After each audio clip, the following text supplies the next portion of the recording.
ક્લાસરૂમમાં વિદ્યાર્થીઓ બેઠા છે. એક વિદ્યાર્થી બીજા વિદ્યાર્થીની પેન્સિલ અને રબર તેના કંપાસમાંથી લઈ લે છે. જો પેલો તેની પેન્સિલ અને રબર લઈ રહ્યો છે. ભલે ને લે, આપણે તેની સામે નહીં જોવાનું. તારું કે મારું ક્યાં છે કઈ વસ્તુ? અરે પણ આપણે જોઈ તો રહ્યા છીએ ને, આ ખોટું કરી રહ્યો છે. અરે છોડ ને, આપણે જોયું નથી તેવું રાખવાનું. ત્યાં થોડી વારમાં પહેલા બે વિદ્યાર્થીઓ વચ્ચે ઝઘડો થાય છે. તે મારા પેન્સિલ અને રબર ચોર્યા છે તો મને પાછા આપી દે. ના, નથી ચોર્યા, આ તો મારા છે, હું ઘરેથી લાવ્યો છું. ક્લાસમાં બધા જ વિદ્યાર્થીઓ આ ઝઘડો જુએ છે.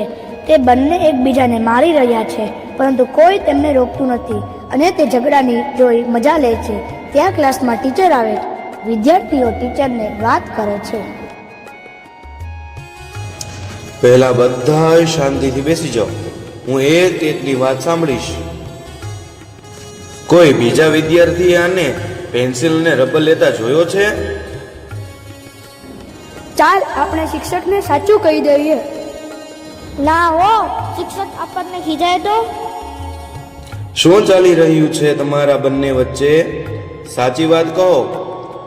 જુઓ બાળકો, આપણા રાષ્ટ્રપિતા ગાંધી બાપુ કહેતા હતા કે ક્યારેય ખોટું જોવું નહીં અને ખોટું બોલવું પણ નહીં, ખોટું સાંભળવું પણ નહીં, અને અહિંસા એ જ પરમ ધર્મ છે.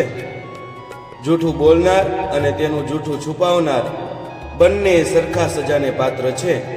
તેમજ બીજાનું ખરાબ થતા જોવું તે પણ એક પાપ જ છે.